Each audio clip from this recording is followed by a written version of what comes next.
भक्ति ज्ञान में आप सभी को भाई दूज की हार्दिक शुभकामनाएं। दोस्तों, भाई बहन के अटूट प्रेम का प्रतीक भाई दूज इस साल 23 अक्टूबर को मनाया जाएगा।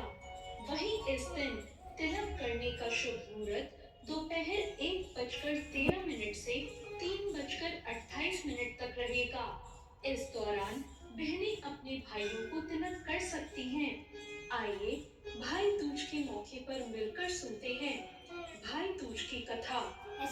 एक समय की बात है, एक बूढ़ी औरत थी। उसके एक बेटा और एक बेटी थी। बेटे की शादी हो चुकी थी। जब एक दिन भाई दूज का त्योहार आया, तो बेटे ने अपनी माँ से कहा, माँ, मैं बहन के घर जाना चाहता हूँ। तो उस बूढ़ी माँ ने कहा, बेटा, हम बहुत गरीब हैं। तू अपनी बहन के घर जाकर क्या करेगा? बहन के घर क्या लेकर जाएगा? लेकिन उसका बेटा नहीं माना।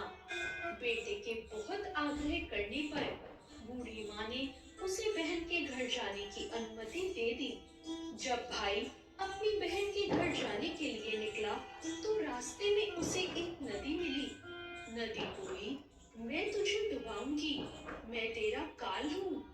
भाई ने कहा, मैं कई सालों बाद अपनी बहन से मिलने जा रहा हूँ, उससे मिलकर आने दो, फिर वापस आते वक्त तुम मुझे डुबा देना। नदी ने उस भाई की बात मान ली और उसे रास्ता दे दिया। भाई थोड़ा आगे बढ़ा, तो रास्ते में उसे एक सांप मिला। सांप बोला, मैं तुझे डसूंगा। भाई ने कहा, पहले मुझे अपनी बहन से मिलकर टीका लगवा लेने दो, फिर तुम मुझे डस लेना। सांप भी उसकी बात मान गया और उसे रास्ता दे दिया। आगे जाते वक्त उसे जंगल में एक शेर मिला। शेर बोला, मैं तुझे खाऊंगा। भाई ने उसे भी वही कहा, पहले मैं अपनी बहन से तिलक करवा लूं, फिर लौटते वक्त तुम मुझे खा लेना। शेर भी उसकी बात मान गया और उसने भी उसे रास्ता दे दिया। अब भाई बहन के घर पहुंचा और अपनी बहन को आवाज दी। उसकी बहन उस वक्त सूत काट रही थी और उसकी बहन का सूत बीच में ही टूट गया। ऐसी मान्यता है कि यदि सूत काटते वक्त सूत बीच में टूट जाए, तो जिस बहन के इकलौता भाई हो, वो तब तक नहीं बोलती जब तक सूत जुड़ नहीं जाता। इसलिए उसने अपने भाई की बात का जवाब नहीं दिया। भाई की आवाज सुनकर जब बहन नहीं बोली, तो भाई ने सोचा, लगता है मैं बहुत गरीब हूँ, इसलिए मेरी बहन मुझसे बात भी नहीं करना चाहती। भाई ने सोचा, मुझे तो यहाँ आना ही नहीं चाहिए था। ये सोचकर वो वापस जाने लगता है। इतने में बहन का सूत पुनः ही जुड़ जाता है। वो भाई को आवाज देती है और उसे बात न करने का कारण बताती है, और फिर वो भाई को बड़े प्यार से घर के अंदर ले जाती है।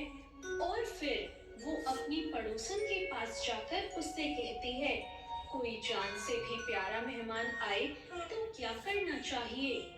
पड़ोसन मजाक में कह देती है, तेल से चोखा लगाना चाहिए और घी में चावल पकाने चाहिए। वो पड़ोसन का मजाक समझ नहीं पाती और ऐसा ही करती है। अब ना तो चौका सूखता है और ना ही चावल पकते हैं। इधर भाई को भूख लग रही होती है। वो अपनी बहन से कहता है, बहन, भूख बहुत तेज लगी है, जल्दी खाना परोस दे। बहन कहती है, आज पता नहीं, ना तो चौका ही सूख रहा है और ना चावल ही पक रहे हैं। भाई पूछता है, तूने चौका कैसे लगाया और चावल कैसे चढ़ाए हैं? बहन कहती है, मैंने पड़ोसन से पूछा था कि जान से प्यारा मेहमान आए तो क्या करें? उसने कहा, तेल से चौका लगाओ और घी में चावल पकाओ।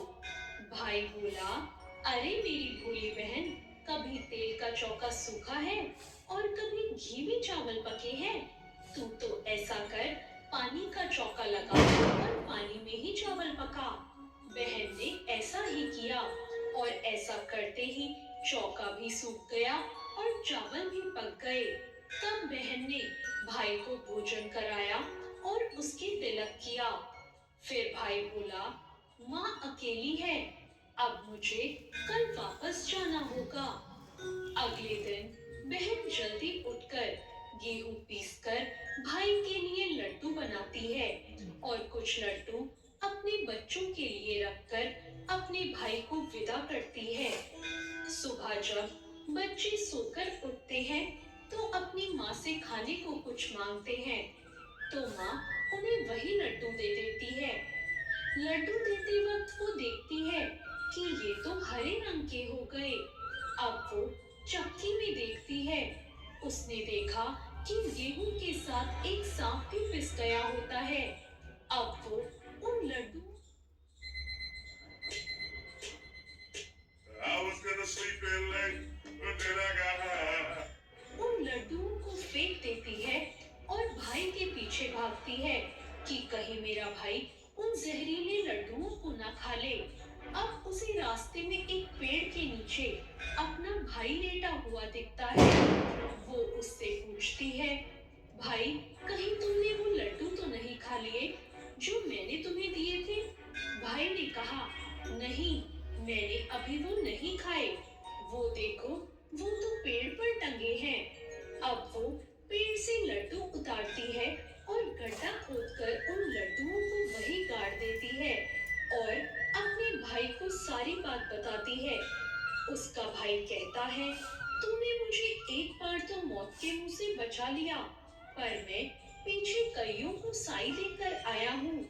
और वो बहन को सारी बात बताता है। अब वो दोनों वहां बैठे बात ही कर रहे होते हैं कि इतने में बहन कहती है, भाई मुझे तो बहुत प्यास लगी है। भाई कहता है, थोड़ी दूर एक तालाब है, मैं वहां से तेरे लिए पानी लेकर आता हूँ। बहन बोलती है, नहीं, मैं खुद ही जाती हूँ और पानी पीकर आती हूँ। अब बहन तालाब पर पहुंचकर देखती है कि वहां एक बूढ़ी औरत बैठी होती है। बहन उसके पास जाकर बोलती है, आप यहाँ क्यों बैठी हो? तब वो बूढ़ी औरत कहती है, मैं विधाता हूँ, एक बहन के भाई का रास्ता देख रही हूँ। वो पूछती है, माता वो कौन भाई है? तब विधाता कहती है, एक भाई है जिसके प्यार में उसकी बहन ने एक सांप की हत्या कर दी।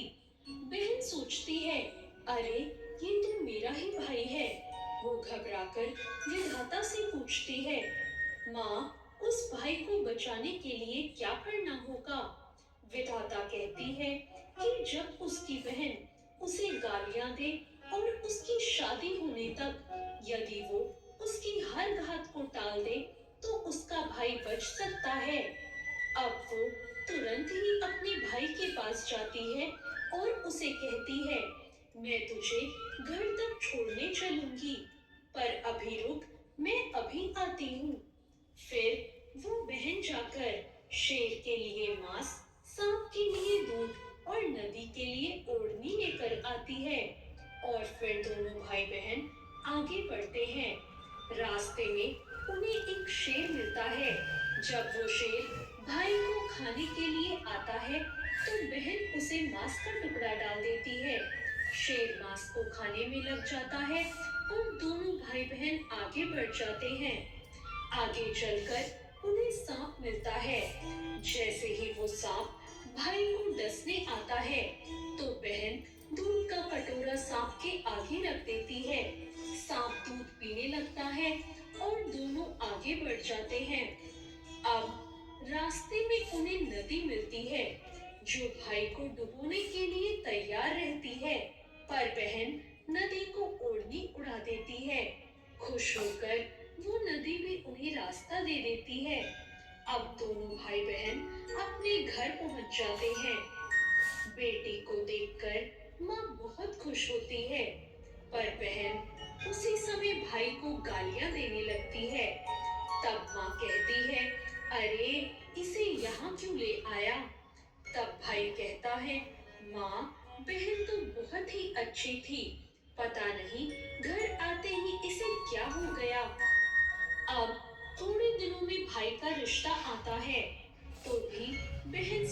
सामने उसे गालियां देती है। लोग कहते हैं बहन पागल तो है पर भाग्यवान है, इसके आते ही भाई का इतना अच्छा रिश्ता आया है। ससुराल वाले सगाई की मिठाई लाते हैं तो बहन कहती है इसकी मिठाई क्यों बांटते हो, पहले मेरी बांटो। और वो भाई को फिर से गालियां देने लगती है। अब भाई की सगाई शुरू हो जाती है तो वहां आग लग जाती है। बहन को तो पहले ही पता था कि उसके भाई की घात है, वो तुरंत ही उस आग को बुझा देती है।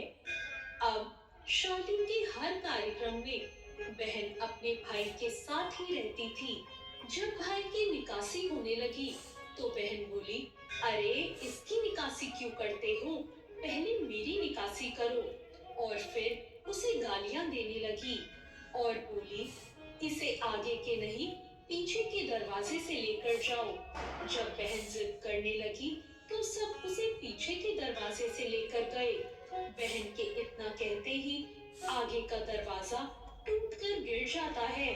सब कहते हैं भले ही बहन कलिया है पर बराबर भाई की जान बचा रही है।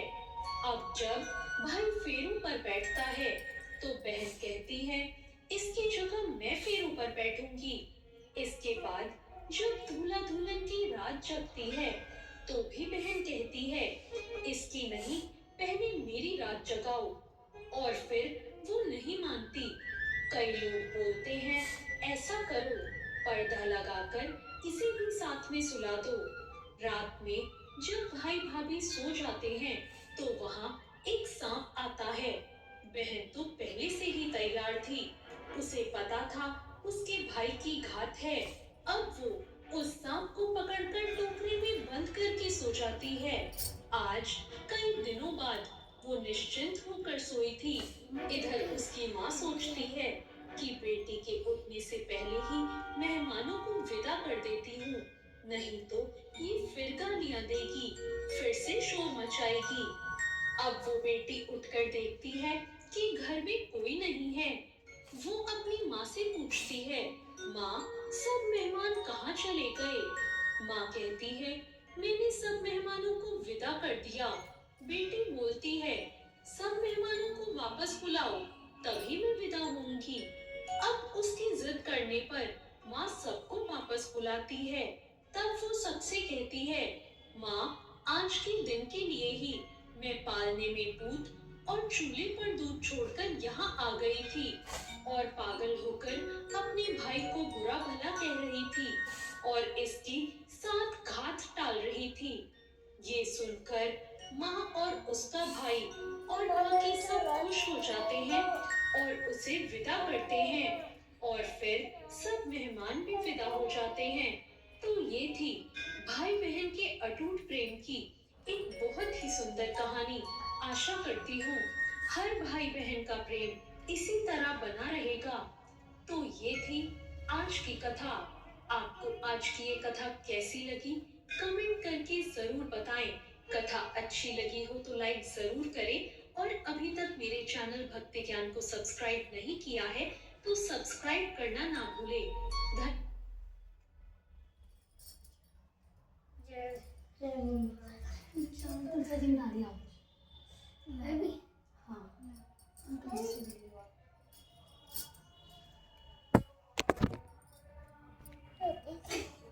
दोस्तों हमने कहानी सुन लिया है भाई दूज की।